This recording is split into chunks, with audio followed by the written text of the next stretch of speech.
ramai orang tersalah sangka tentang maksud ketenangan dalam hidup. Selalu orang mengaitkan ketenangan itu, walaupun mengaitkan ketenangan itu dengan faktor harta, dengan faktor kekayaan. Walaupun itu boleh menjadi penyumbang, tetapi itu bukan segala-galanya. Betapa ramai orang yang berada dalam rumah yang besar, tidur di atas katil yang empuk, tetapi dia tidak lebih enak ataupun lenanya tidak nyenyak. Bahkan ada orang yang tidur di pondok buruk, kadang-kadang dia lebih lena daripada kita. Ada orang yang berada di hadapannya hidangan yang hebat, lauk pauk yang bagus, tetapi lidahnya tidak enak. Lebih enak lagi orang yang makan kadang-kadang dengan 1-2 mata lauk, tapi dia lebih sedap dan selesa makannya. Kata engkau, lihatlah bagaimana Allah membagi-bagikan nikmat. Semua orang sangka kalau orang tu ada rumah besar dan makanan yang sedap, tentulah hidup dia bahagia dan tenang. Belum tentu.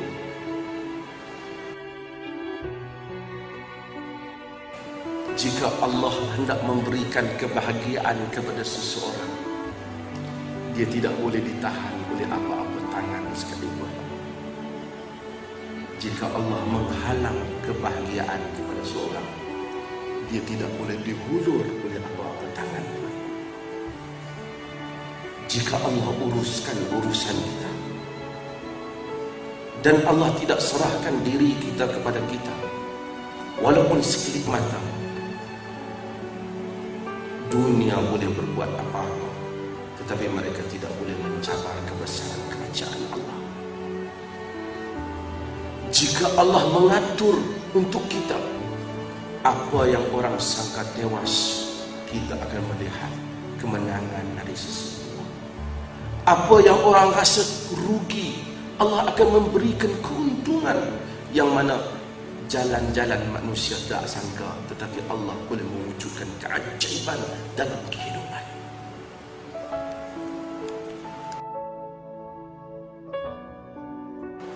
Tuan-tuan tengoklah dunia ni.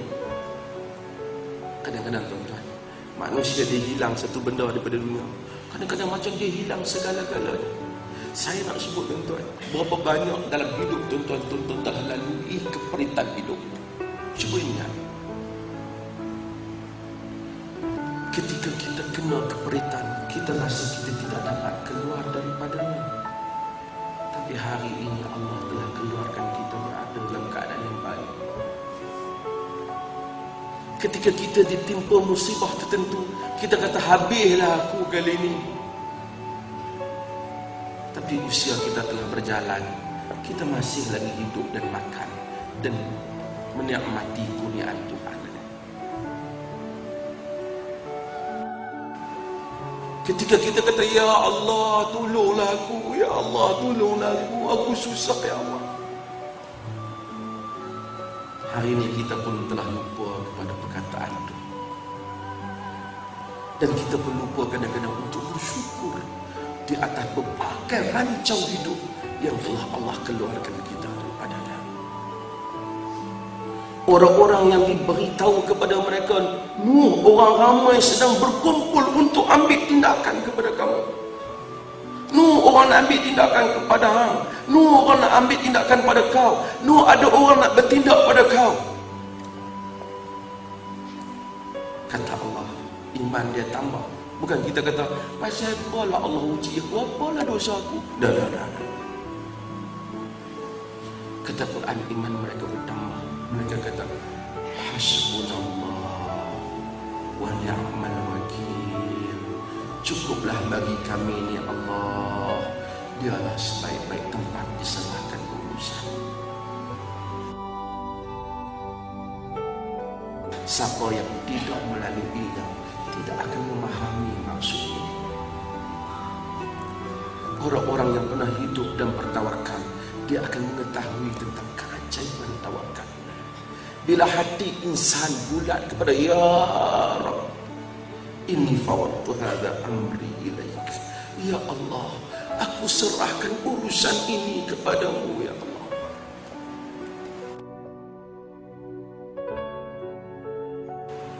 Apabila insan melihat dunia daripada dimensi akhirat, dia akan merasakan dunia ini sangat kecil. Kehidupan ini sangat luas. Nabi sebut dalam hadis yang diriwayatkan oleh Imam Muslim, Allah bawa pada hari akhirat asyaddan nas al-maut, manusia yang paling derita dalam dunia. Saya tak tahu manusia paling derita dalam dunia ni. Allah ambil dia, Allah masukkan dia ke dalam syurga. Fahumiza fil jannah, dia dimasukkan, dicelup masuk ke syurga. Kemudian dia dikeluarkan. Lalu ditanya dia, ya fulan, hal marrat bika minal ba'si qad? Wahai fulan, adakah kau pernah rasa derita dalam hidup? Dia kata, tak. Ayo, aku tak pernah derita apa hidup. Hanya kerana masuk sekelip mata di dalam syurga, lupa cerita derita. Allah ambil manusia yang paling nikmat dalam dunia, segalanya nikmat, Allah masukkan fa'umiza fil nar, dimasukkan dia secelup saja dalam neraka, lalu dikeluarkan dia. Dia kata, hal marra bika minan ni'ami qad? Pernahkah kau merasai nikmat dalam hidup? Kata, aku tak pernah ada nikmat dalam hidup ni. Hanya dengan satu celupan dalam neraka, manusia lupa segala kisah nikmat dalam hidupnya.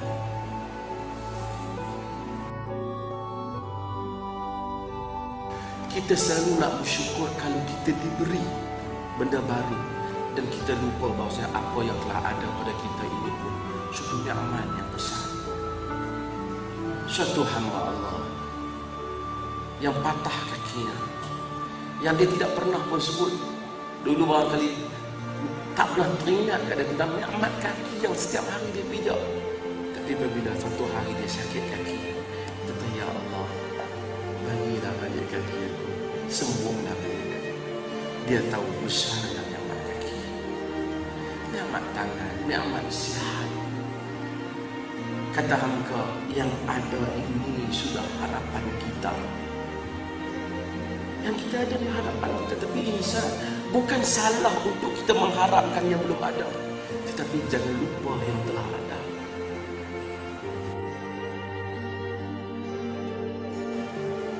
Sebab itu, sebahagian para sarjana menyebut syukur kadang-kadang lebih tinggi makamnya daripada sabar. Ramai orang terpaksa sabar, tapi belum tentu orang yang dapat nikmat itu bersyukur. Bila dia susah, nak kata bagi sabar je lah, tak buat apa. Tapi untuk jadikan orang yang memiliki harta seperti tuan-tuan, syukur di atas nikmat. Allahumma ma asbaha bi min ni'matin aw bi ahadin faminka wahdaka la syarika lak falakal hamd. Ya Allah, apa sahaja yang aku alami daripada nikmat-Mu, daripada kurniaan, daripada siapa-siapa di kalangan hamba-Mu, tidak ada daripada sesiapa melainkan daripada Engkau, wahai Tuhan. Bagi Engkau lah pujian, bagi Engkau lah kesyukuran. Subhanallah. Insan jika dia nak bersyukur kepada Allah tak berdaya. Wa in ta'uddu ni'matallahi la tuhsuha. Jika kamu tak mampu. Tuan-tuan, bila kita melihat hidup ini secara keseluruhan, kita akan rasa Masya Allah hidup. Apa yang Allah kurnia pada kita lebih daripada harapan kita sebenarnya. Saya tak tahulah kot tuan-tuan sebangun, tapi kalau tuan-tuan ingat daripada hari tuan-tuan dilahirkan, tempat tuan-tuan dilahirkan, rumah tuan-tuan dilahirkan, sehingga tempat tuan-tuan ada pada hari ini, Masya Allah, tak tak dapatlah untuk mengucap berapa kali nak sebut pun tak mampu.